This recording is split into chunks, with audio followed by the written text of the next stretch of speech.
5មកខ្ញុំទិញមកដែរតែម៉ាក់ខ្ញុំនិយាយទៅមកឲ្យខ្ញុំរៀនណាខ្ញុំនេះនឹងខ្ញុំសប្បាយខ្លាំងព្រោះខ្ញុំខំប្រឹងរៀនហ្នឹងពេលហ្នឹងពេលឥឡូវខ្ញុំចប់កងមិនហើយបងប្អូនតែខ្ញុំមានតកដាស់តែមានរបស់ញ៉ាំទៀតមានសភៅហើយមានរបស់អានទៀតហើយមានទាំងហានទៀតបងប្អូន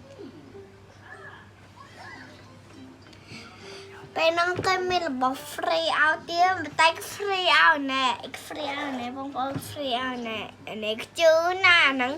បានតែមានរបស់ទូក្នុងពេលហ្នឹងក៏ដាក់កូនកំងកូនឲ្យវាហូបបាយហូបអីហ្នឹងបានតែដាក់របស់ទូទេបងប្អូនហើយពេលហ្នឹងគេឡាយ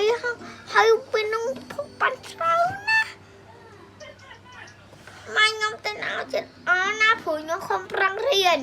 ខ្ញុំក្រុមផងរៀនតែម៉ាក់ខ្ញុំទិញឥឡូវខ្ញុំខំប្រឹងរៀនពេលនោះខ្ញុំសប្បាយចិត្តណាស់ហើយអាយាយគ្រូកំណៅនោះទៅមានគេជូនកាដូឲ្យដែរមានម៉ាក់ហើយយ៉ាងអមហើយយ៉ាងអ៊ំខៀហើយយ៉ាងអ៊ំជេ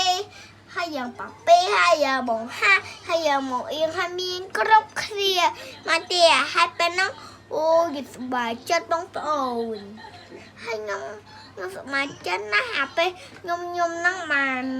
ម៉ាក់ខ្ញុំជួយចូលអាពេល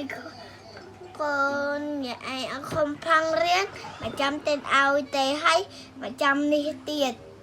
ហើយពេលណាយើងនេះទៀតឥឡូវបាយបាយ